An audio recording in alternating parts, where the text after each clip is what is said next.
27 de mayo de 2003. El Hospital General de Chihuahua amaneció cubierto por una niebla inusual que se deslizaba entre los pasillos como un presagio. Las enfermeras del turno nocturno acababan de completar su ronda final y el reloj de la recepción marcaba las 6:47 de la mañana. Laura Méndez, residente de segundo año en medicina interna, había terminado una guardia de 36 horas. Sus compañeros la vieron dirigirse hacia los vestuarios del sótano para cambiarse antes de volver a casa. Nadie imaginaba que ese simple trayecto de 200 metros se convertiría en uno de los misterios más perturbadores de la historia médica de Chihuahua. El personal del hospital describía a Laura como una mujer metódica de 26 años, con una memoria excepcional para los diagnósticos difíciles. Originaria de Parral, se había mudado a la capital del estado para completar su residencia después de graduarse con honores. Su cabello negro recogido en una coleta baja y sus ojos oscuros, siempre atentos detrás de unos lentes de montura fina, se habían convertido en una presencia familiar para pacientes y colegas. Aquel martes vestía el uniforme quirúrgico azul pálido bajo su bata blanca, con su estetoscopio Littmann negro colgado al cuello, un regalo de graduación de su padre, también médico. Estaba cansada, pero satisfecha. Recordaría años después el doctor Ernesto Campos, quien había supervisado junto a ella una cirugía de emergencia esa noche. Habíamos salvado a un niño de 10 años con una apendicitis complicada. Laura comentó que iba a dormir todo el día, pero antes pasaría a comprar pan dulce en la panadería frente a su apartamento. Las cámaras de seguridad del pasillo principal registraron a Laura caminando hacia el elevador a las 6:52 am. Se la veía bostezando, consultando algo en su teléfono Nokia. Oprimió el botón para bajar al sótano y las puertas metálicas se cerraron. Esta fue la última imagen captada de Laura Méndez. Gabriela Soto, enfermera del área de pediatría, notó algo extraño cuando llegó a su turno. El elevador estaba detenido en el sótano con las puertas abiertas. Pensé que era una falla técnica. El hospital tenía problemas eléctricos frecuentes por la antigüedad de las instalaciones. A las 14:30 de ese mismo día, el teléfono de la recepción del hospital sonó. Era Manuel Méndez, el padre de Laura, preocupado porque su hija no respondía a las llamadas, algo inusual, incluso después de una guardia extenuante. Siempre me enviaba un mensaje al llegar a casa, explicó después a los investigadores. Era nuestra costumbre desde que se mudó sola. La búsqueda inicial dentro del hospital no arrojó resultados. Su casillero en los vestuarios permanecía cerrado con llave. Su automóvil, un Nissan Suru gris modelo 1998, seguía estacionado en el lugar asignado para residentes. Su bolso no apareció, pero el sistema de registro indicaba que nunca había marcado su salida. Lo más perturbador fue encontrar su bata blanca doblada sobre una silla en la sala de descanso del tercer piso, comentó Alejandra Durán, jefa de enfermeras. Como si hubiera regresado después de dirigirse al sótano, pero nadie la vio subir nuevamente. El reporte policial inicial clasificó el caso como ausencia voluntaria, una etiqueta que indignó a la familia Méndez y a sus colegas. ¿Cómo podría una médica dedicada, en medio de su formación profesional, abandonar su vida sin llevarse su automóvil, documentos o ropa?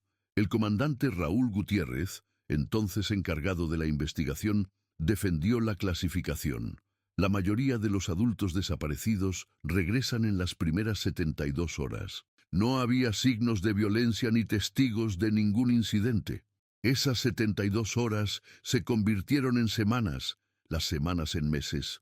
La fotografía de Laura, sonriente con su bata blanca y estetoscopio, comenzó a aparecer en postes de luz, paradas de autobús y tablones de anuncios por toda la ciudad.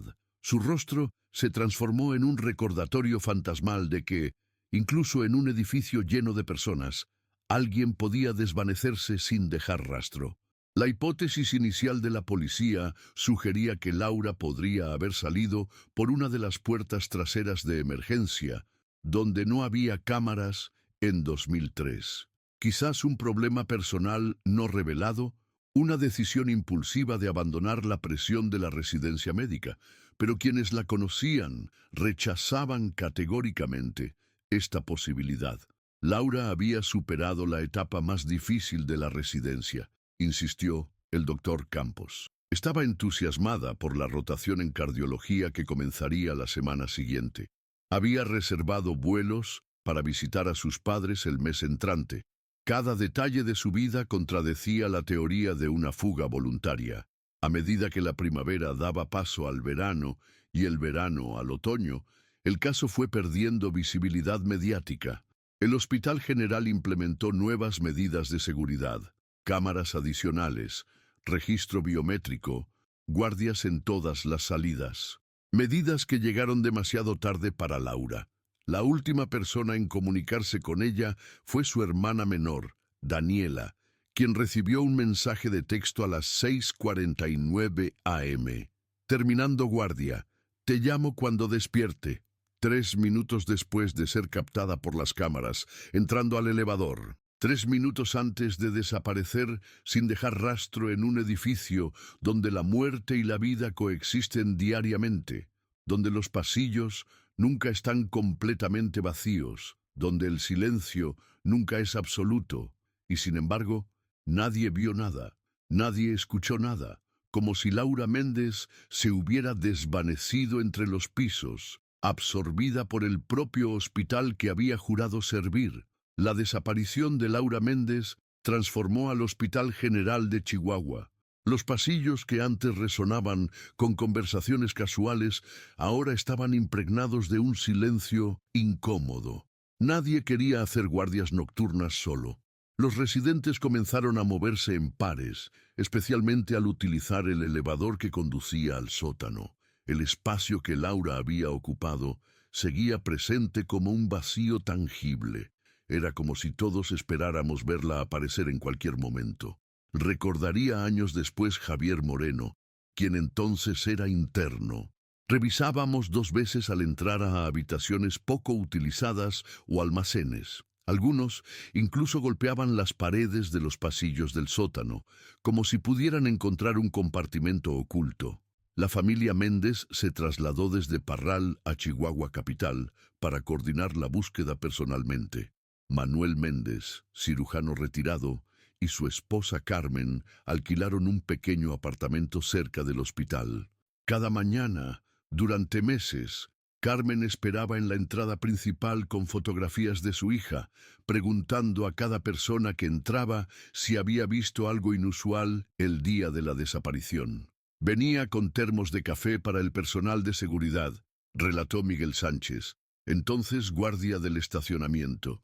Les pedía que volvieran a revisar las grabaciones una y otra vez.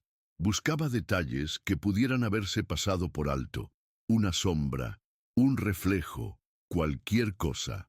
La policía estatal realizó 3 rastreos completos del hospital y sus alrededores. Drenaron el tanque de agua subterráneo. Inspeccionaron los conductos de ventilación accesibles. Revisaron cada centímetro del estacionamiento y las áreas verdes circundantes. Los perros de búsqueda recorrieron el edificio en múltiples ocasiones, pero nunca encontraron un rastro definido. El comandante Gutiérrez, presionado por la atención mediática y la insistencia de la familia, amplió la investigación.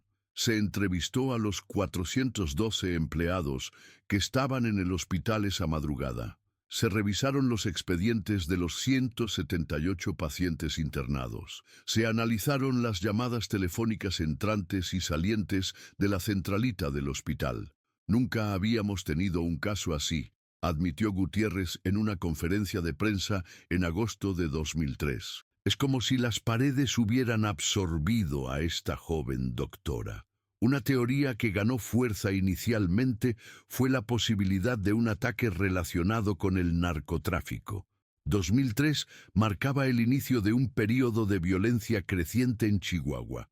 Algunos especularon que Laura podría haber atendido a alguien vinculado con grupos criminales o presenciado algo que no debía ver.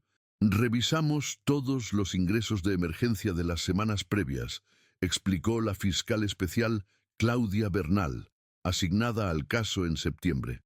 Buscamos pacientes con heridas de bala, lesiones sospechosas, cualquier conexión con actividades ilícitas. Nada apuntaba en esa dirección.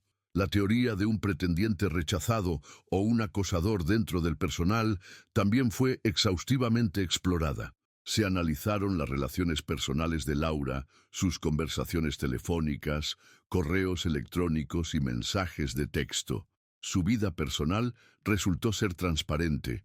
Una relación a distancia con un médico en Monterrey, terminada amistosamente 6 meses antes, amistades cercanas con 3 compañeras residentes, comunicación frecuente con su familia.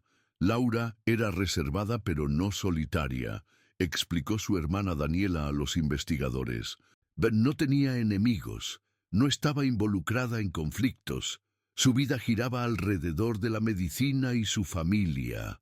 A los 8 meses de la desaparición, el caso experimentó un breve resurgimiento mediático cuando una paciente afirmó haber visto a alguien con el aspecto de Laura en un centro comercial de Ciudad Juárez. La pista resultó ser falsa. Lo mismo ocurrió con un supuesto avistamiento en Hermosillo un año después. Mientras tanto, el Hospital General intentaba seguir adelante. La generación de residentes de Laura se graduó sin ella en 2005. Dejaron una silla vacía en la ceremonia, con su bata blanca y una fotografía. El director del programa, Dr. Humberto Vargas, estableció una beca anual con su nombre para estudiantes destacados en medicina interna. No queríamos que se convirtiera en un fantasma, explicó Vargas. Preferimos transformarla en una inspiración. Laura representaba lo mejor de la vocación médica: dedicación, inteligencia, empatía. Para la familia, sin embargo, cada día sin respuestas era una nueva herida. Carmen Méndez desarrolló insomnio crónico. Manuel sufrió un infarto menor en 2006, que él mismo atribuyó al estrés prolongado. Daniela abandonó temporalmente sus estudios de arquitectura para dedicarse a mantener viva la búsqueda. Lo más difícil era la ambigüedad, explicaría Daniela años después. No podíamos llorarla como a una muerta, ni celebrarla como a una viva. Existíamos en un limbo permanente. En 2008, 5 años después de la desaparición, el caso fue transferido a la Unidad de Personas Desaparecidas. El expediente, que para entonces ocupaba 3 cajas de archivo, pasó a manos del detective Octavio Ramos, conocido por resolver casos fríos. Ramos tomó un enfoque diferente. En lugar de centrarse en el día de la desaparición, comenzó a examinar los meses previos, buscando patrones o anomalías en la rutina de Laura. Entrevistó nuevamente a sus compañeros, ahora esparcidos por diferentes hospitales del país. Revisó sus evaluaciones académicas, sus rotaciones, incluso los pacientes específicos que había atendido. Descubrimos que Laura había solicitado acceso a los archivos históricos del hospital 2 semanas antes de desaparecer, reveló Ramos en su informe. Estaba investigando para un proyecto académico sobre la evolución de los tratamientos para tuberculosis en Chihuahua desde la fundación del hospital en 1922. Este detalle, aparentemente insignificante, condujo a una nueva línea de investigación. Los archivos históricos se almacenaban en un área poco frecuentada del subsuelo, un nivel por debajo del sótano regular, accesible solo por una escalera de servicio cercana al elevador principal. El área había sido revisada superficialmente en las búsquedas iniciales, pero nunca de manera exhaustiva debido a su estado de abandono parcial. El hospital se construyó por etapas, explicó el ingeniero estructural Rafael Mendoza, consultado por Ramos. La sección más antigua tiene espacios que quedaron sellados o modificados con las renovaciones posteriores. Hay ductos de ventilación antiguos, pasajes de servicio obsoletos, incluso un sistema de túneles que conectaba con el antiguo crematorio, clausurado en los años 70. La posibilidad de que Laura hubiera accedido a estas áreas olvidadas del hospital reavivó brevemente la esperanza. Se organizó un nuevo rastreo con equipo especializado. Derribaron secciones de muro, introdujeron cámaras en conductos sellados, utilizaron radar de penetración terrestre. El resultado fue el mismo: ningún rastro de Laura Méndez. A medida que se acercaba el 10º aniversario de la desaparición, la frecuencia de las reuniones de actualización con la familia disminuyó de mensuales a trimestrales, luego a semestrales. El caso seguía técnicamente abierto, pero la investigación activa había cesado. El Hospital General, mientras tanto, había cambiado. Las renovaciones eliminaron el antiguo sistema de elevadores. El área de vestuarios del sótano se convirtió en un moderno laboratorio de análisis. Los archivos históricos fueron digitalizados y trasladados a la Universidad Autónoma de Chihuahua. Cada rastro físico del mundo en el que Laura había desaparecido se iba desvaneciendo, como si el tiempo intentara borrar la pregunta que nadie había podido responder. El 27 de mayo de 2013, en el 10º aniversario, el periódico local publicó un artículo titulado "El caso sin resolver de la doctora fantasma". Incluía una fotografía actualizada por computadora de cómo podría lucir Laura a los 36 años. La familia realizó una misa y una caminata silenciosa desde el hospital hasta la Plaza Mayor. La asistencia fue menor que en años anteriores. El misterio se iba transformando en una leyenda urbana, un relato que los residentes nuevos escuchaban durante sus primeras guardias nocturnas. Para quienes la conocieron, sin embargo, Laura nunca se convirtió en un fantasma ni en una anécdota. Seguía siendo una ausencia concreta, un espacio vacío en fotografías de graduación, un nombre que se mencionaba en presente durante las reuniones familiares, como si en cualquier momento pudiera entrar por la puerta, con su bata blanca y su estetoscopio negro, disculpándose por el retraso. El tiempo ejerce una presión particular sobre los casos sin resolver. La memoria colectiva se erosiona. Los testigos potenciales se dispersan, las evidencias físicas se degradan. Cuando un caso se prolonga durante años, la búsqueda de la verdad debe competir contra la resignación, ese impulso humano de aceptar lo inexplicable simplemente para seguir adelante. Para 2018, 15 años después de la desaparición de Laura Méndez, el Hospital General de Chihuahua había experimentado transformaciones profundas. La última fase de modernización, iniciada en 2016, incluía la renovación completa del sistema de climatización. El antiguo sistema, instalado en los años 80, estaba siendo desmantelado sección por sección. Era un laberinto de ductos, algunos funcionando, otros abandonados hace décadas, explicó Rodolfo Vega, ingeniero a cargo del proyecto. Encontrábamos de todo ahí dentro: nidos de palomas, equipos médicos obsoletos que alguien había descartado, incluso expedientes extraviados. El 12 de marzo de 2018, durante la remoción de un segmento de ducto entre el primer piso y el sótano, los trabajadores hicieron un descubrimiento perturbador. En una bifurcación sellada del sistema, oculto tras una placa metálica corroída, apareció un objeto que inmediatamente paralizó la obra: un estetoscopio Littmann Cardiology tercer negro. Pensé que era basura común, hasta que vi las iniciales grabadas en la campana. Recordaría después Jesús Martínez, el obrero que lo encontró. L.M.P. 2001. El apellido paterno de Laura era Méndez, el materno Peralta. El año coincidía con su graduación de la Facultad de Medicina. La noticia se propagó por el hospital con velocidad sobrenatural. Antes de que la policía fuera oficialmente notificada, ya circulaban fotografías del estetoscopio en los grupos de WhatsApp del personal. Alguien contactó a Daniela Méndez, quien ahora trabajaba como arquitecta en la ciudad. Ella llegó al hospital antes que los investigadores. Pude identificarlo inmediatamente, declaró Daniela a las autoridades. Era el que nuestro padre le regaló cuando terminó la carrera. Laura había hecho grabar sus iniciales y el año en la parte metálica. Incluso tenía la pequeña abolladura en un lado de cuando se le cayó durante una emergencia. El hallazgo reavivó el caso con intensidad renovada.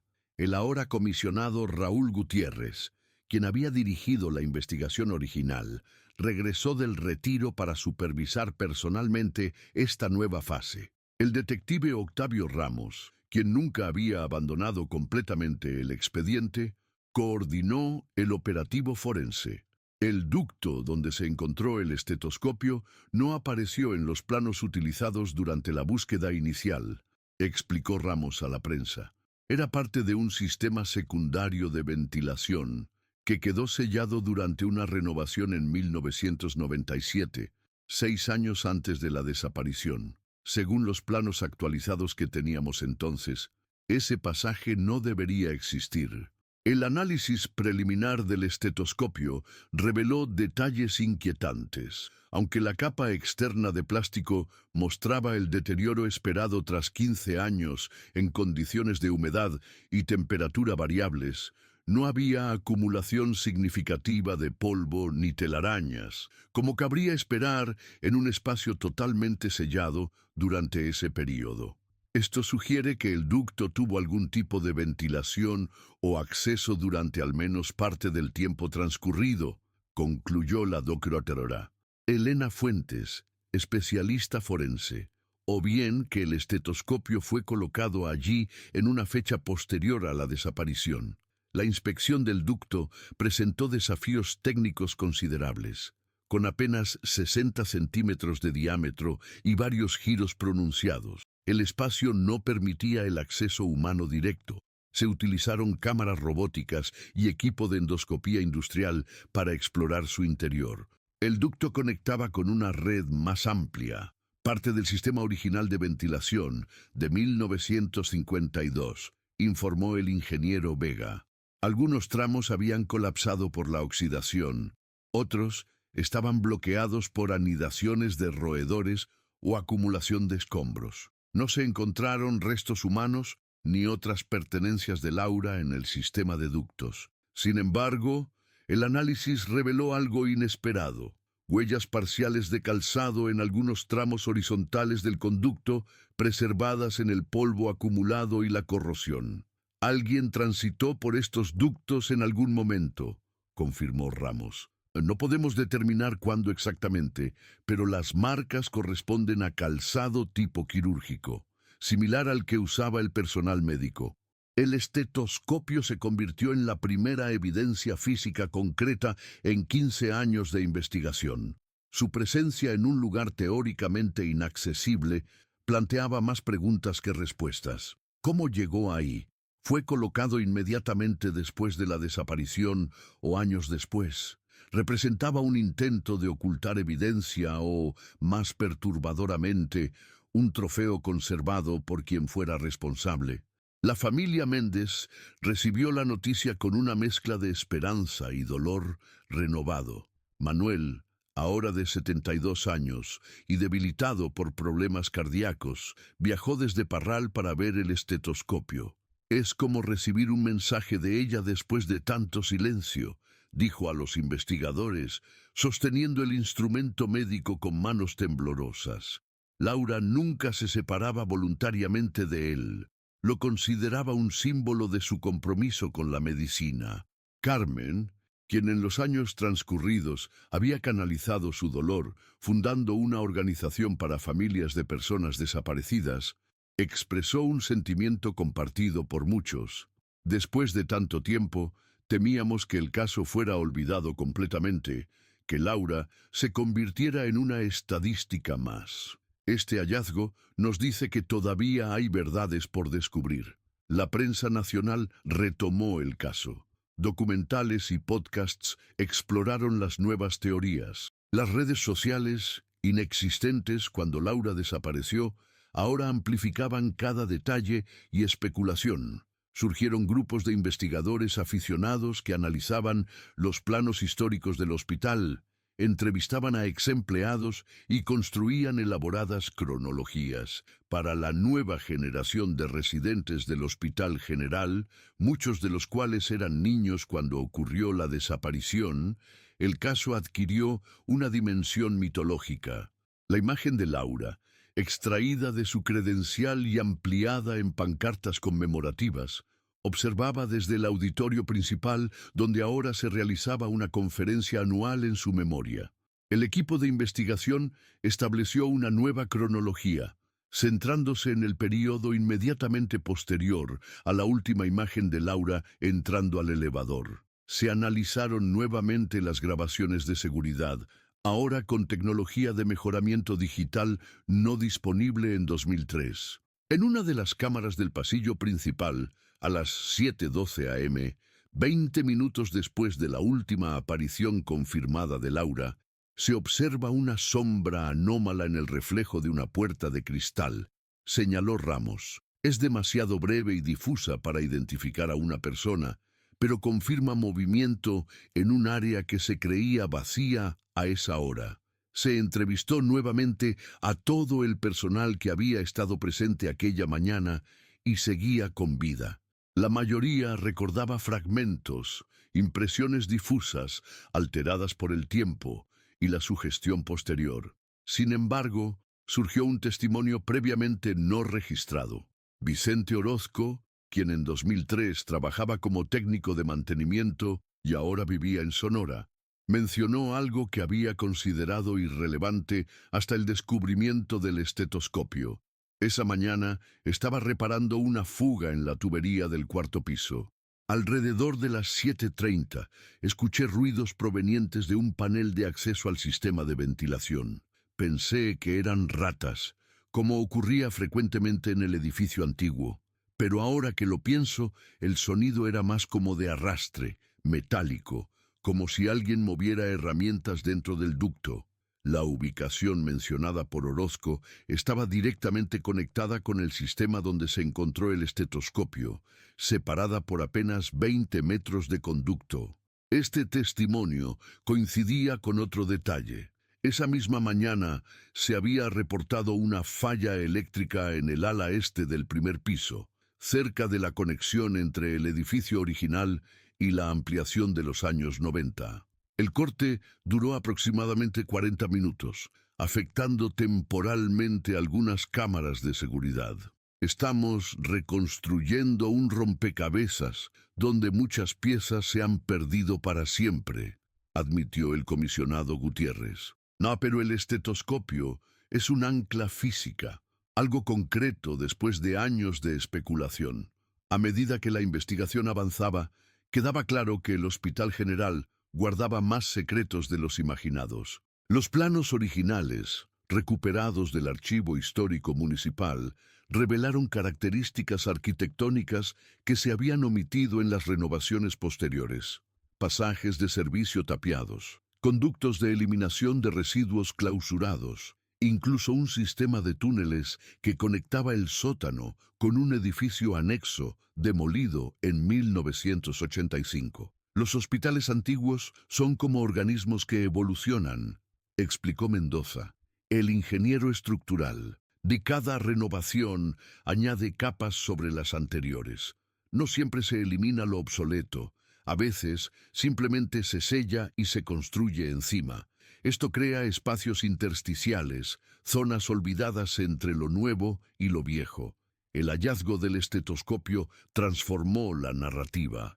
La desaparición de Laura ya no parecía un evento aislado, sino parte de una historia más compleja que involucraba al propio edificio, sus espacios ocultos, sus secretos arquitectónicos. El hospital, que había sido simplemente el escenario del misterio, ahora parecía ser parte integral del mismo. Para quienes conocieron a Laura, el estetoscopio representaba algo más que una evidencia física.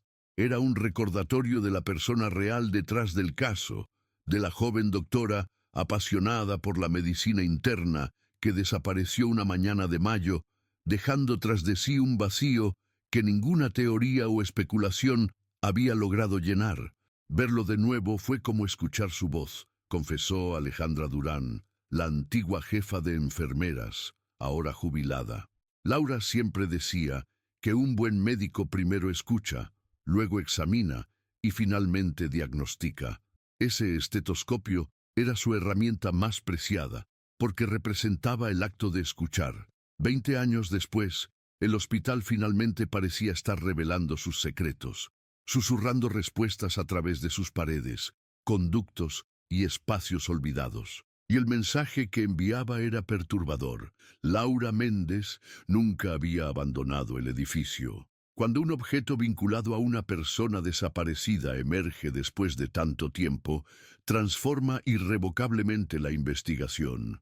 El estetoscopio de Laura Méndez no era simplemente una pertenencia, era una extensión de su identidad profesional, un instrumento que había presionado contra innumerables pechos, escuchando los secretos biológicos que el cuerpo revela a quienes saben interpretarlos. El análisis forense exhaustivo del estetoscopio reveló detalles cruciales. Bajo la luz ultravioleta aparecieron manchas imperceptibles a simple vista, residuos de sangre en la campana y el diafragma. Las muestras estaban degradadas por el tiempo y la exposición a elementos corrosivos en el ducto, explicó Ladrá Fuentes. Sin embargo, logramos extraer suficiente material genético para determinar que corresponde a dos individuos diferentes. Uno coincide con el perfil de Laura, basado en muestras de ADN de sus pertenencias personales conservadas por la familia. El segundo perfil pertenece a un varón no identificado. Esta revelación intensificó la investigación. Se realizaron comparaciones con las bases de datos genéticas de personal del hospital, pacientes de la época y casos criminales no resueltos. No se encontraron coincidencias inmediatas. Simultáneamente, la exploración de los ductos continuaba. Utilizando robots con cámaras de alta definición, los investigadores crearon un mapa tridimensional del laberinto de ventilación. Descubrieron que ciertas secciones habían sido modificadas de maneras que no correspondían a ninguna renovación documentada. Alguien con conocimiento de la estructura del edificio realizó alteraciones en los accesos a este sistema, concluyó Ramos. Específicamente, encontramos marcas de herramientas en paneles que deberían haber permanecido sellados desde 1997 y evidencia de que algunos conductos fueron deliberadamente obstruidos con escombros en fechas posteriores.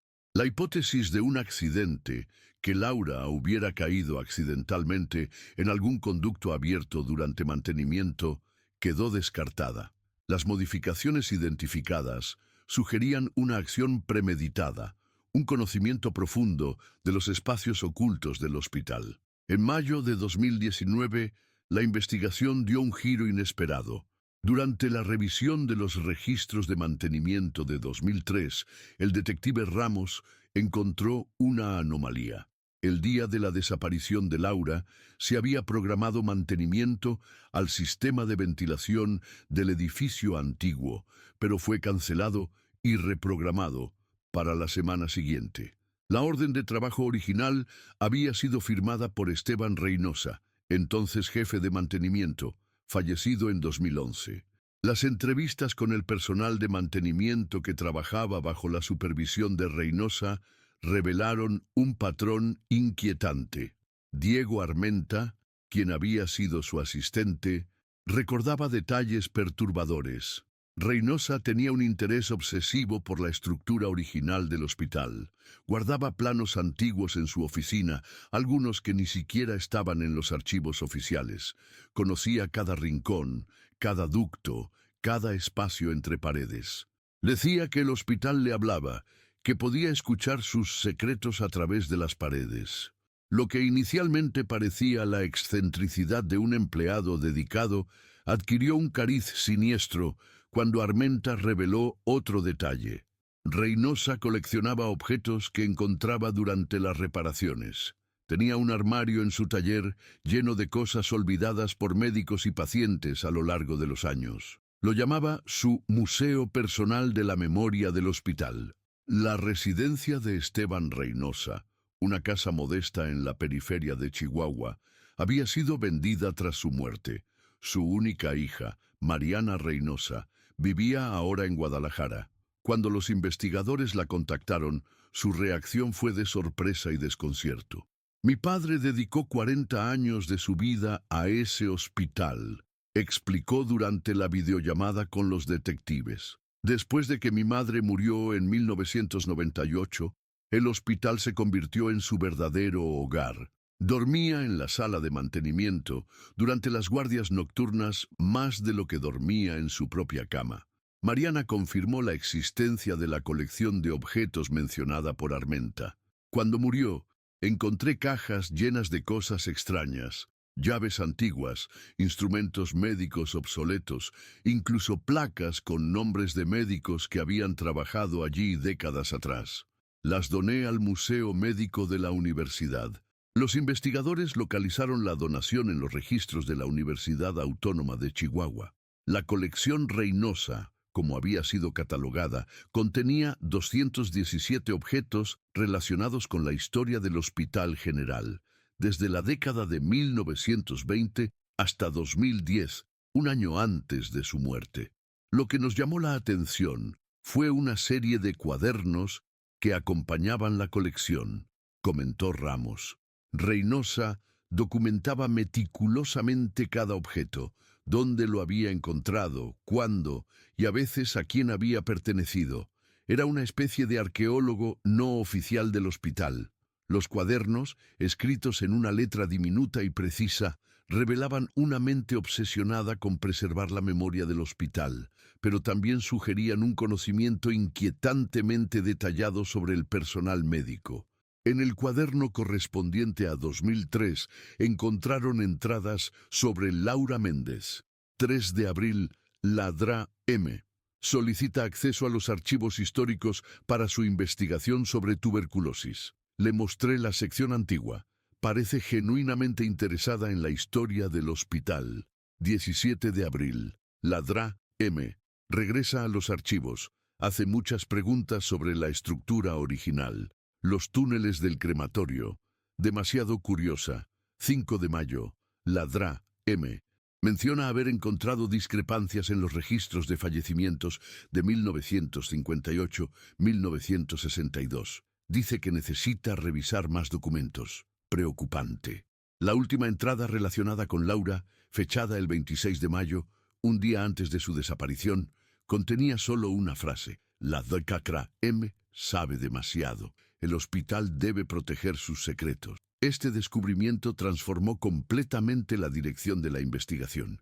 Ya no se trataba solo de encontrar a Laura, sino de descubrir qué había descubierto ella en esos archivos históricos que pudiera haber provocado su desaparición. El comisionado Gutiérrez ordenó recuperar todos los documentos que Laura había consultado en el archivo histórico. Muchos habían sido digitalizados, pero algunos expedientes físicos estaban perdidos o incompletos. Laura estaba investigando específicamente un período turbulento en la historia del hospital, explicó la doctora Cecilia Mondragón, historiadora médica. Entre 1958 y 1962, el Hospital General funcionó como centro de tratamiento para una epidemia de tuberculosis que afectó gravemente a las comunidades mineras de la región. Hubo controversias sobre los métodos de tratamiento y las tasas inusualmente altas de mortalidad. Los archivos revelaron un aspecto oscuro de la historia institucional.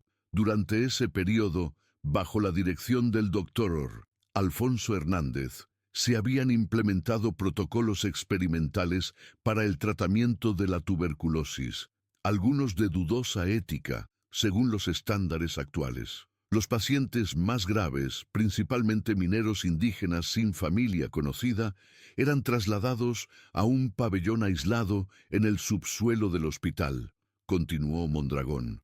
Los registros oficiales indican que la mayoría falleció, pero hay inconsistencias en la documentación de las muertes y los enterramientos. Esta información coincidía con un rumor persistente en la historia oral del hospital, la existencia de una fosa común no documentada, posiblemente situada bajo lo que ahora era el estacionamiento este, construido en 1975. No era un secreto para quienes conocían la historia profunda del hospital, explicó el doctor Javier Castro, de 85 años, quien había trabajado como residente durante ese período. Se decía que Hernández utilizaba a esos pacientes para experimentación no autorizada. Cuando morían, algunos cuerpos nunca salían oficialmente del hospital para evitar preguntas incómodas. Esta revelación proporcionó un posible motivo para la desaparición de Laura.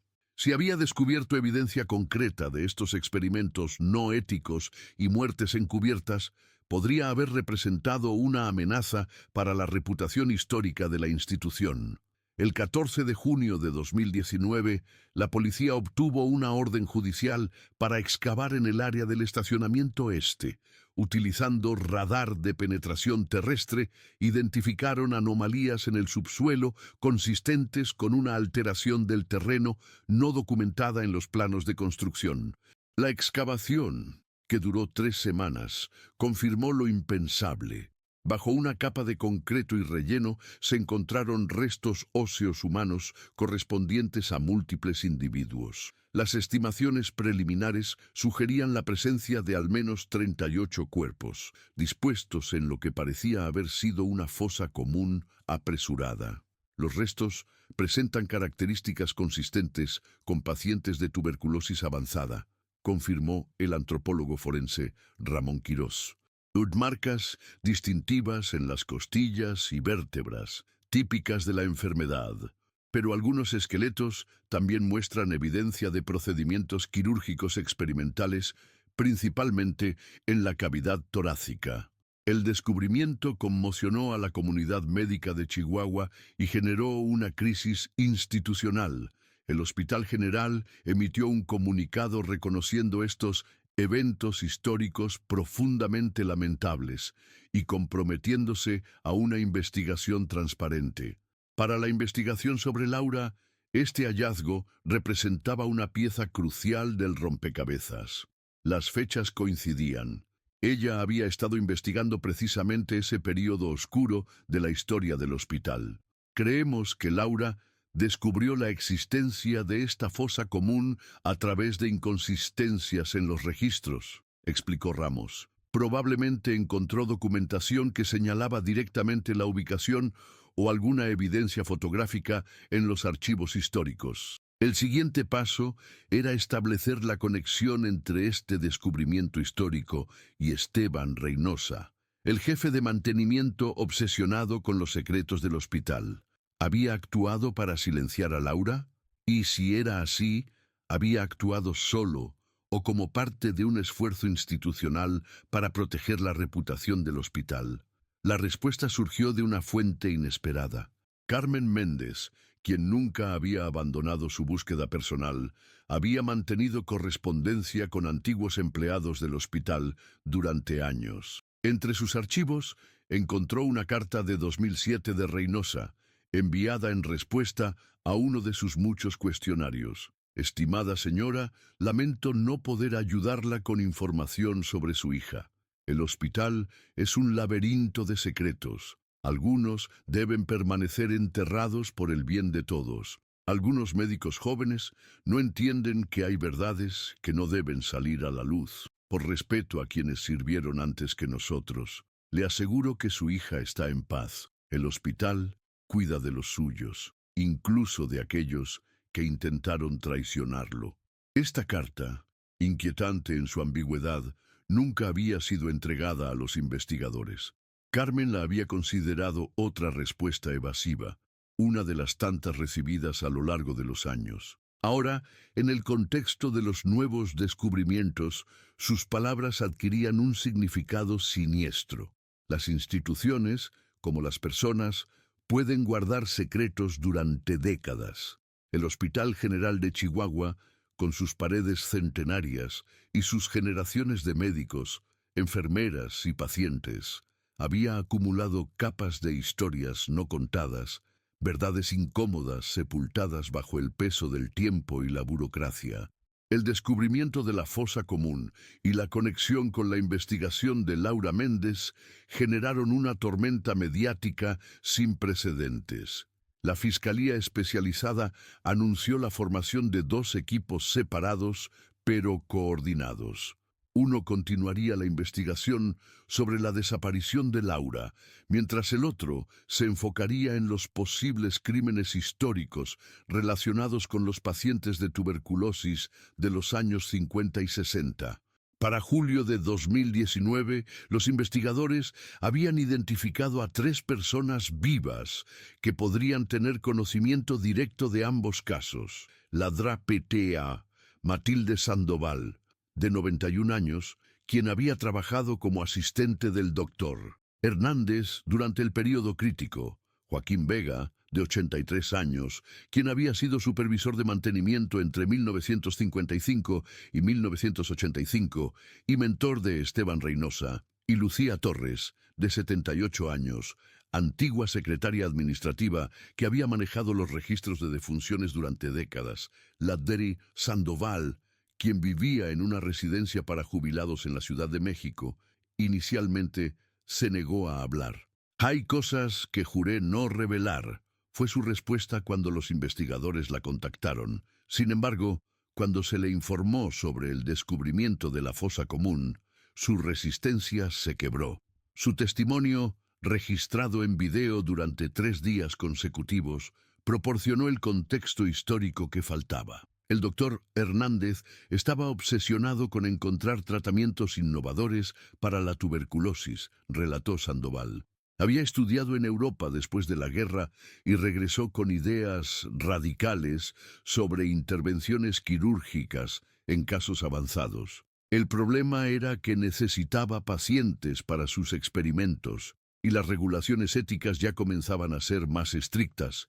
Según Sandoval, Hernández estableció un sistema para desviar pacientes particularmente vulnerables, principalmente indígenas, trabajadores migrantes y personas sin familia conocida, a un programa especial que operaba con mínima supervisión. Oficialmente, estos pacientes recibían cuidados paliativos intensivos, en un pabellón aislado por razones sanitarias. En realidad, se convertían en sujetos de experimentación. Hernández estaba convencido de que sus métodos quirúrgicos radicales podrían revolucionar el tratamiento de la tuberculosis pulmonar avanzada.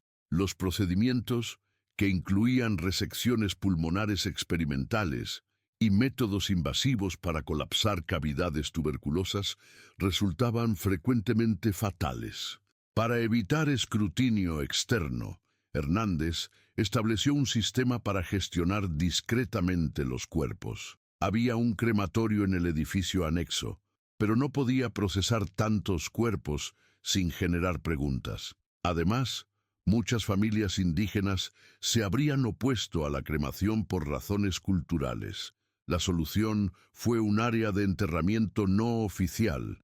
Los registros se manipulaban para indicar que los cuerpos habían sido reclamados por familiares ficticios o enviados a fosas comunes municipales.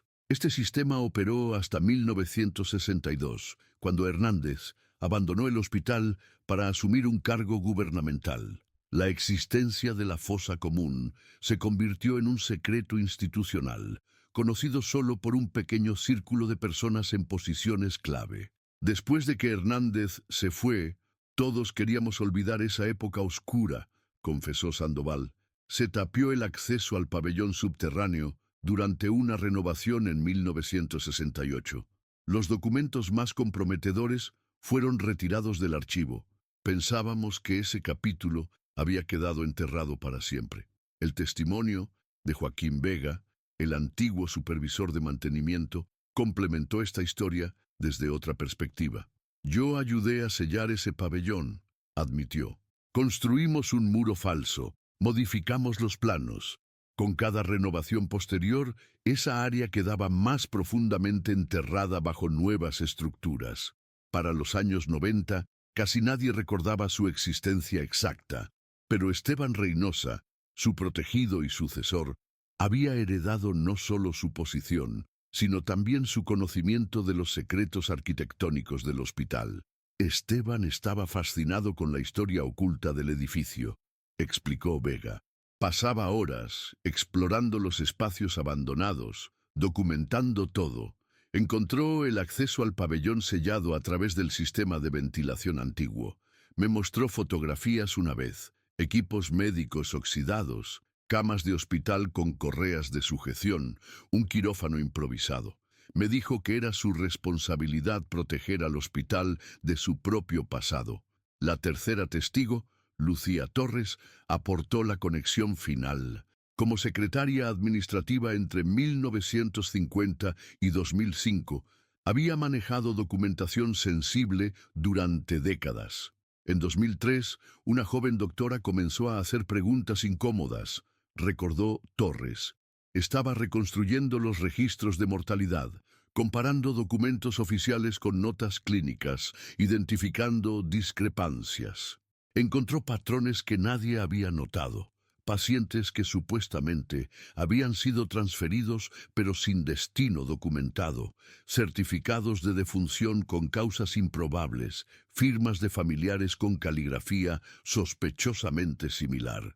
Torres confirmó que había alertado a Reynosa sobre el interés de Laura en estos documentos. Era el protocolo no oficial. Cuando alguien mostraba demasiado interés en ciertos periodos históricos, informábamos a mantenimiento para que aseguraran determinadas áreas del archivo. Era una práctica establecida desde antes de mi tiempo. Lo que Torres no esperaba era que Reynosa tomara medidas más drásticas. Esteban era de la vieja escuela, formado en una época donde la lealtad institucional estaba por encima de todo. Para él, proteger la reputación del hospital justificaba cualquier acción. Estos testimonios ofrecían un motivo y un contexto, pero faltaba la pieza más crucial. ¿Qué había ocurrido exactamente el 27 de mayo de 2003? La respuesta comenzó a emerger cuando los investigadores descubrieron una sección del sistema de ventilación que conectaba directamente el elevador principal con el área donde se había encontrado el estetoscopio. Utilizando tecnología de escaneo avanzada, identificaron un espacio oculto entre paredes, cerca de donde terminaba el ducto principal. El 18 de agosto de 2019, tras obtener autorización judicial, los equipos de construcción derribaron una sección de muro en el primer subsuelo, revelando una pequeña cámara sellada. Lo que encontraron dentro conmocionó incluso a los investigadores más experimentados. El espacio, de aproximadamente 3 metros cuadrados, contenía restos humanos, junto con fragmentos de uniforme quirúrgico azul. El análisis preliminar confirmó lo que todos temían. Habían encontrado a Laura Méndez. La causa de muerte aparente fue traumatismo cráneoencefálico, informó la doctora Fuentes. El cuerpo muestra signos de haber sido colocado en este espacio poco después del fallecimiento. Las condiciones de sequedad y temperatura constante contribuyeron a un proceso de momificación parcial. Junto al cuerpo se encontró un diario personal perteneciente a Laura, protegido en una bolsa de plástico sellada. Sus últimas entradas proporcionaron el relato definitivo de lo que había ocurrido. 23 de mayo, 2003. Confirmado. Los registros no coinciden. Al menos 40 pacientes transferidos entre 1958 y 1962 que no aparecen en ningún otro hospital. Hernández estaba experimentando con ellos. Encontré fotografías de procedimientos quirúrgicos no documentados en un sobre oculto tras un archivador. Mañana revisaré los planos antiguos para localizar el pabellón subterráneo. 26 de mayo, 2003. El señor Reynosa actuó extraño hoy cuando le pregunté sobre el ala oeste del subsuelo. Dijo que esa sección nunca existió, pero tengo planos originales que demuestran lo contrario. Mencionó que algunas partes de la historia del hospital deberían permanecer en paz. Después lo vi hablando con la señora Torres mientras me observaban. Mañana, después de mi guardia, iré directamente a la fiscalía con toda la documentación.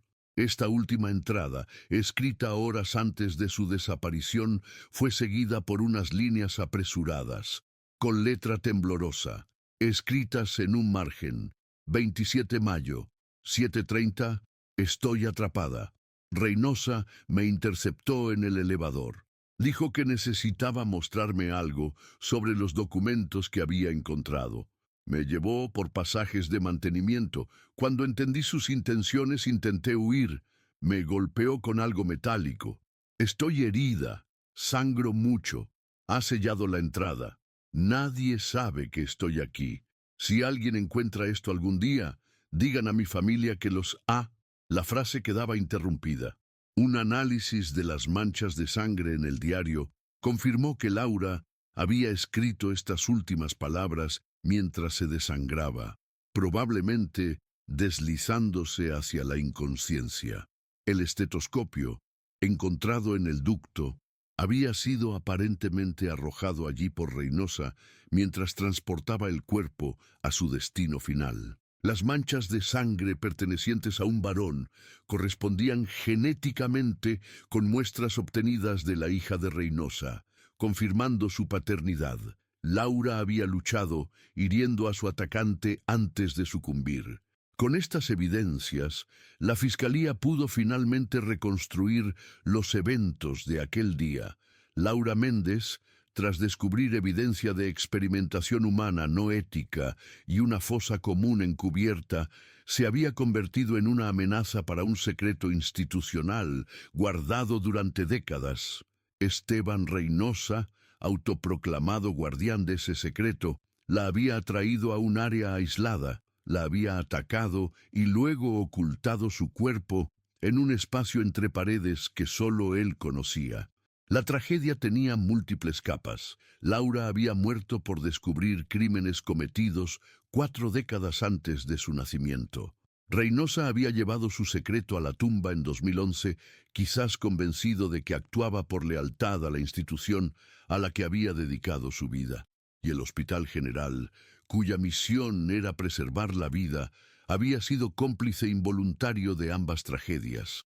El 27 de septiembre de 2019, 20 días después de la identificación oficial de los restos de Laura Méndez, el Hospital General de Chihuahua se encontraba transformado. Una carpa blanca cubría el área de estacionamiento donde se realizaban las exhumaciones de la fosa común histórica. Cintas policiales restringían el acceso a secciones del edificio antiguo.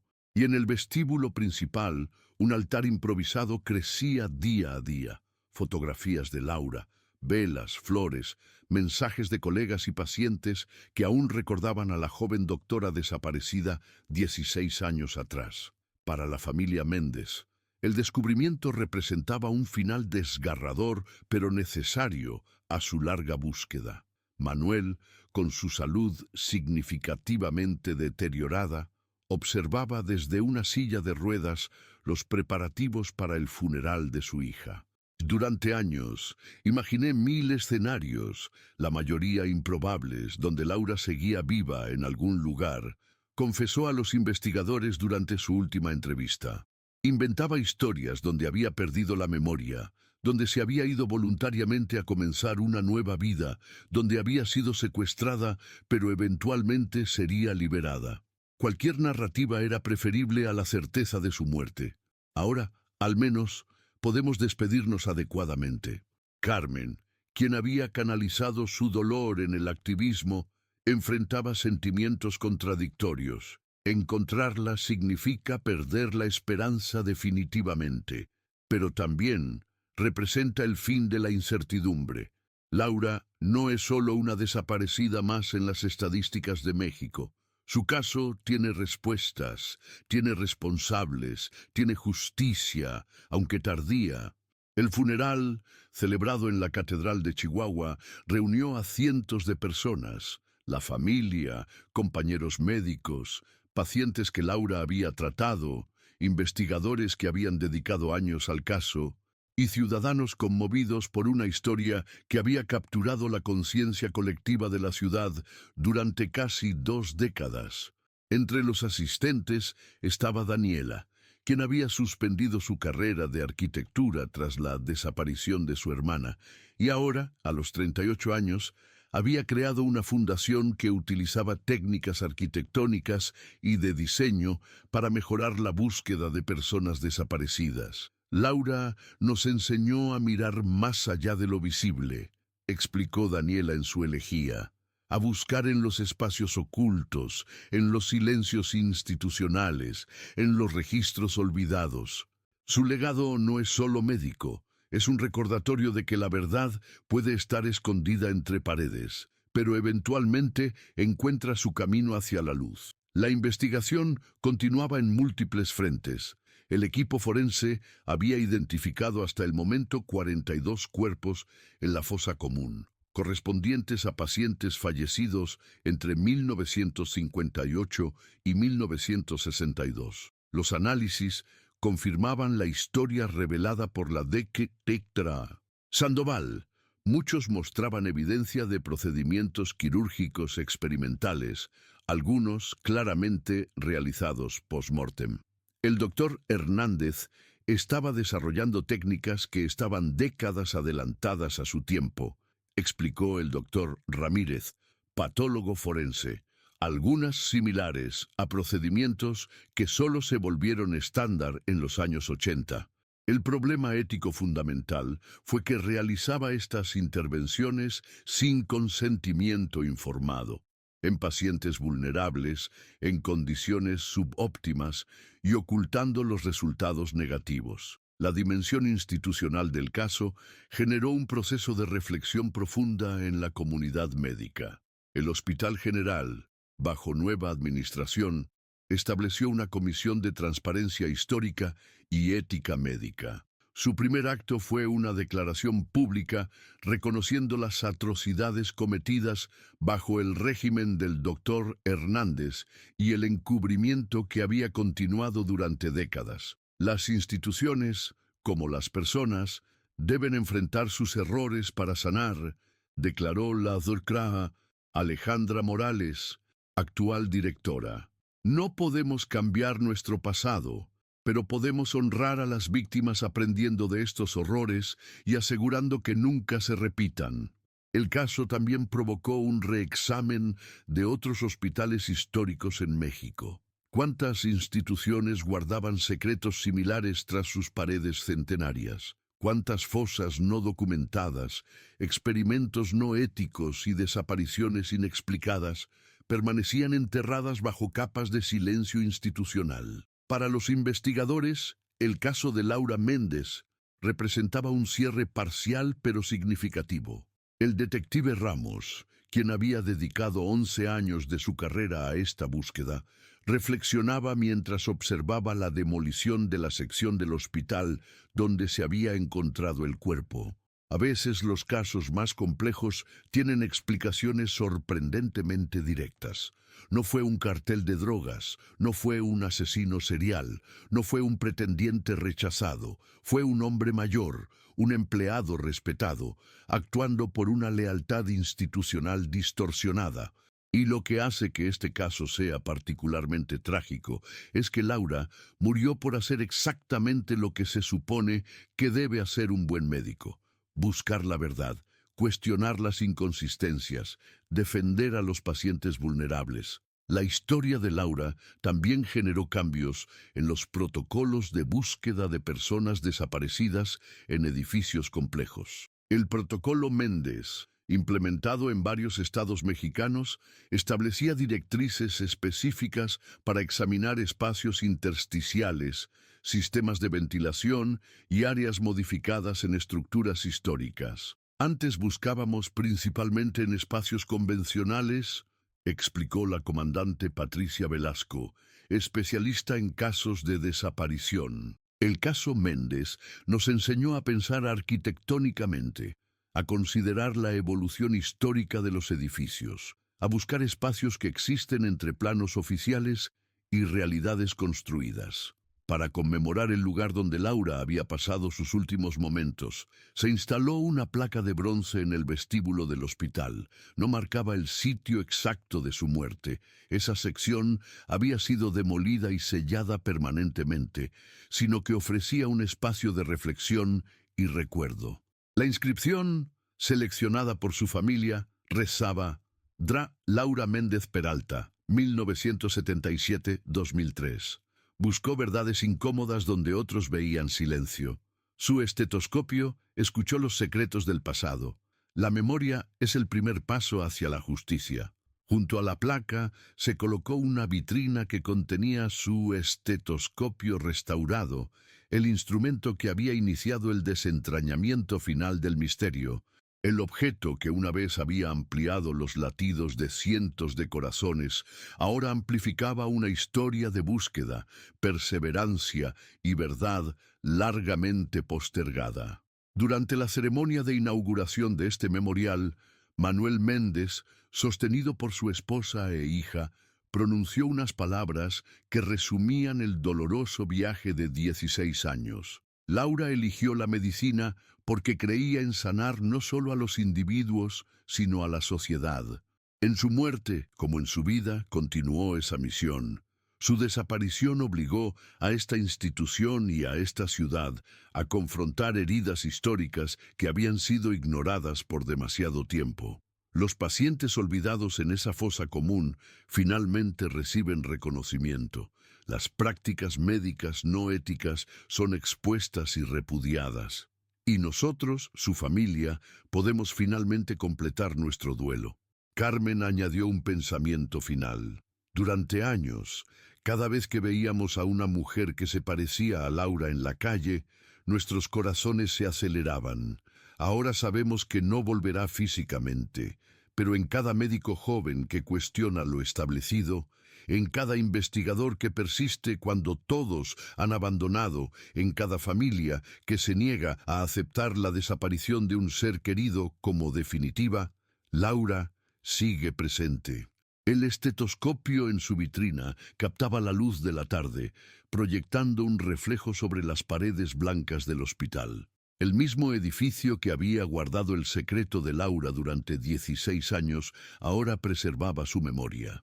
Las instituciones, como había señalado la directora Morales, tienen la capacidad de reconocer sus errores y transformarse.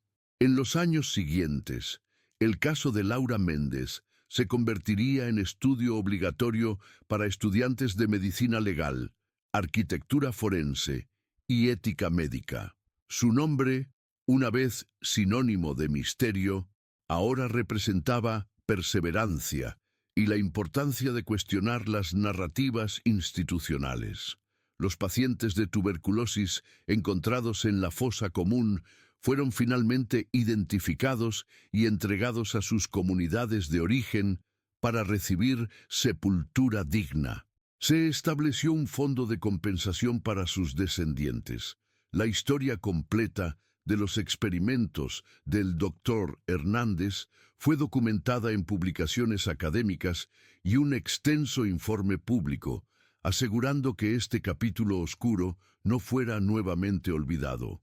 Y en el Hospital General, donde generaciones de médicos continúan formándose, la historia de Laura Méndez se convirtió en parte del currículo no oficial. Un recordatorio de que la medicina no es solo ciencia y técnica, sino también valentía moral y compromiso con la verdad, incluso cuando esa verdad se esconde en los rincones más oscuros de la historia institucional. El estetoscopio, que una vez escuchó corazones, ahora cuenta una historia que resuena mucho más allá de las paredes del hospital. Una historia que recuerda que, a veces, los secretos más profundamente enterrados encuentran eventualmente su camino hacia la superficie, impulsados por la persistencia de quienes se niegan a aceptar el silencio como respuesta final.